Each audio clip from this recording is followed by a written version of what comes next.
Тажиктердин колуна түшүп, кордук көргөн кыргызстандык ишкердин видеосу тарады. Кыргызстандык ишкер кантип тажиктердин колуна түшкөнү жана алар кантип кордогону тууралуу жакындары менен пресс-конференция өткөрүп толугу менен айтып берди. Тажиктер ишкерди кармап, муунтуп сабап, токко урутканын, 7 күн кордук көрүп келгенин, уулуна атасы да ээникейип, укук коргоо органдарына ыйлап жардам сурады. Буга кыргыз бийлиги, укук коргоо органдары кандай чара көрөт болду экен?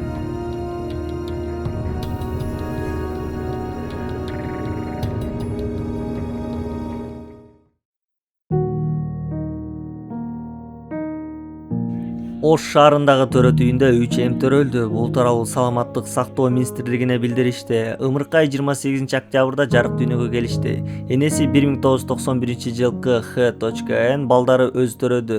Биринчи бала 1,77, экинчиси 2,69, үчүнчүсү 2,85 кг салмакта. Учурда балдар энесинин жанында. Ымыркайлардын да энесинин да абалы жакшы деп билдиришти министрликтен. Эскерте кетсек, Кыргызстанда азыркы кездерде эгиздерди төрөлүшү көбөйүүдө.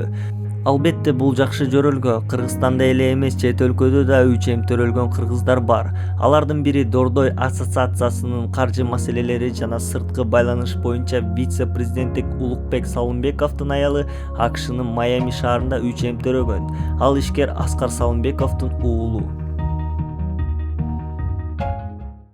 1xbet букмекер конторасы. 1xbet приложениясын көчүрүү үчүн видеонун астындагы шилтемени бас. Ылдый түшүп, мобильное приложение дегенди басасыз. Бул приложенияны Android жана iOS дүкөнүнөн көчүрсөңүз болот. Жүктөгөндөн кийин эң жөнөкөй регистрацияны тандайсыз. Биздин өлкө Кыргызстанды тандайбыз жана кыргыз валютасын. Логин жана паролду сактап, приложенияга киребиз. Акчаны толтуруш үчүн пополнить счет бөлүкчөсүнө киресиз. Ошондой эле уткан акчаңызды чыгарып алсаңыз болот. 1xbet менен ойлонбой туруп ставка кой. Кененирээк маалымат көрсөтүлгөн номер боюнча. 1xbet ишенимдүү букмекер. Видеонун астындагы шилтемени